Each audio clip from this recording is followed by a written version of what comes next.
Item ಯಾವುದೇ ಇರಲಿ try ಮಾಡಿ ಆಚಿ ಚಿಕನ್ ಮಸಾಲಾ. ಬಾಗಲಕೋಟೆಯಲ್ಲಿ ಆಂಬ್ಯುಲೆನ್ಸ್ ಮತ್ತು ಕಾರಿನ ನಡುವೆ ಮುಖಾಮುಖಿ ಡಿಕ್ಕಿಯಾಗಿದೆ. ಪರಿಣಾಮ ಅಪಘಾತದ ರಭಸಕ್ಕೆ ರೋಗಿ ಇದ್ದಂತಹ ಆಂಬ್ಯುಲೆನ್ಸ್ ಉರುಳಿ ಬಿದ್ದಿದೆ. ಸಿಸಿಟಿವಿಯಲ್ಲಿ ಅಪಘಾತದ ದೃಶ್ಯ ಸೆರೆಯಾಗಿದೆ.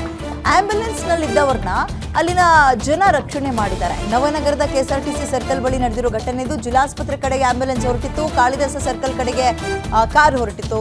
ಸ್ಥಳಕ್ಕೆ ಬಾಗಲಕೋಟೆ ಸಂಚಾರಿ ಪೊಲೀಸರು ಭೇಟಿ ಕೊಟ್ಟು ಪರಿಶೀಲನೆ ನಡೆಸಿದ್ದಾರೆ. ಇದರಲ್ಲಿ ಎಡವಟ್ಟು ಯಾರ್ದು ಗೊತ್ತಿಲ್ಲ. ಅಂಡ್ ರೋಗಿ ಇದ್ದಂತಹ ಅಥವಾ ಪೇಷಂಟ್ ಇದ್ದಂತಹ ಆಂಬ್ಯುಲೆನ್ಸ್ ಉರುಳಿ ಬಿದ್ದಿದೆ. ಈಗ ಪೇಷಂಟ್ ಇರ್ತಾರೆ ಅಂದಾಗ ಡೆಫಿನೆಟ್ಲಿ ಅವರು ತೀರಾ ಅವಸರದಲ್ಲೇ ಇರ್ತಾರೆ ಆಂಬ್ಯುಲೆನ್ಸ್ನವರು. ಯಾರ್ದು ಎಡವಟ್ಟು, ಕಾರಿಂದ ಹೆಂಗೆ ಸಮಸ್ಯೆ ಆಯ್ತಾ ಅಥವಾ ಏನು ಎತ್ತ ಇನ್ನು ಮುಂದಕ್ಕಷ್ಟೇ ಗೊತ್ತಾಗಬೇಕು. ಈಗ ಅದರೊಳಗಿದ್ದಂತಹ ಪೇಷಂಟ್ಗೆ ಯಾವ ರೀತಿಯ ಸಮಸ್ಯೆ ಇತ್ತು ಅಲ್ಲಿ ನೋಡಿ.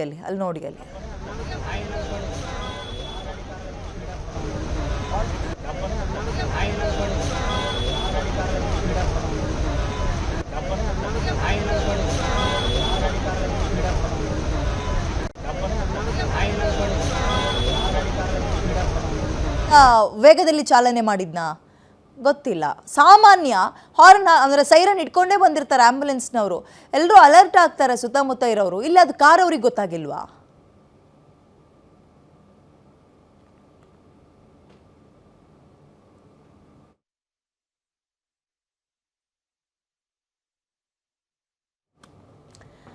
ಬಾಗಲಕೋಟೆಯಲ್ಲಿ ನಡೆದಿರುವಂತಹ ಚಿತ್ರಣ ಅಲ್ಲಿ ನೋಡಿ. ಅಲ್ಲಿ ಆಂಬ್ಯುಲೆನ್ಸ್ ಒಬ್ಬ ರೋಗಿಯನ್ನು ಕರೆದುಕೊಂಡು ಹತ್ತಿರದ ಆಸ್ಪತ್ರೆಗೆ ಹೋಗುವ ಸಂದರ್ಭದಲ್ಲಿ ಆಗಿರುವಂತಹ ಆಕ್ಸಿಡೆಂಟ್ ಇದು.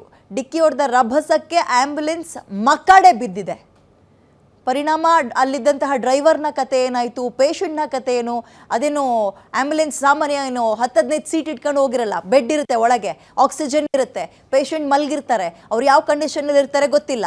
ಚೆನ್ನಾಗಿದ್ದವ್ರನ್ನಂತೂ ಕರ್ಕೊಂಡು ಹೋಗಲ್ವ ಆಂಬ್ಯುಲೆನ್ಸ್ನಲ್ಲಿ. ಅಲ್ಲಿ ನೋಡಿ, ಅಲ್ಲಿ ಅವ್ರನ್ನ ಮೇಲಕ್ಕೆತ್ತಿದಂತಹ ಚಿತ್ರಣ ಹೀಗಿತ್ತು. ಅಲ್ಲಿನ ವೈದ್ಯಕೀಯ ಸಿಬ್ಬಂದಿಗಳು ಮತ್ತು ಡ್ರೈವರ್ ಹಾಗೆ ಅಲ್ಲಿದ್ದಂತಹ ಪೇಷಂಟ್ ಬಹಳ ಸರ್ಕಸ್ ಮಾಡಿದ್ದಾರೆ. ಆದರೆ ಆಶ್ಚರ್ಯ, ಇಲ್ಲಿ ಸೈರನ್ ಹಾಕ್ಕೊಂಡು ಆಂಬ್ಯುಲೆನ್ಸ್ ಮೂವ್ ಆಗ್ತಿತ್ತಾ ಇಲ್ವಾ? ಆಗ್ತಿತ್ತು ಅಂದಾಗ ಕಾರ್ನವ್ರದ್ದು ಮೇಜರ್ ಪ್ರಾಬ್ಲಮ್ ಆಗುತ್ತೆ. ಇನ್ಯಾವ ಪ್ರಮಾಣದ ಅವಸರದಲ್ಲಿ ಕಾರ್ ಡ್ರೈವರ್ ಇದ್ದ ಅನ್ನೋದು ಕೂಡ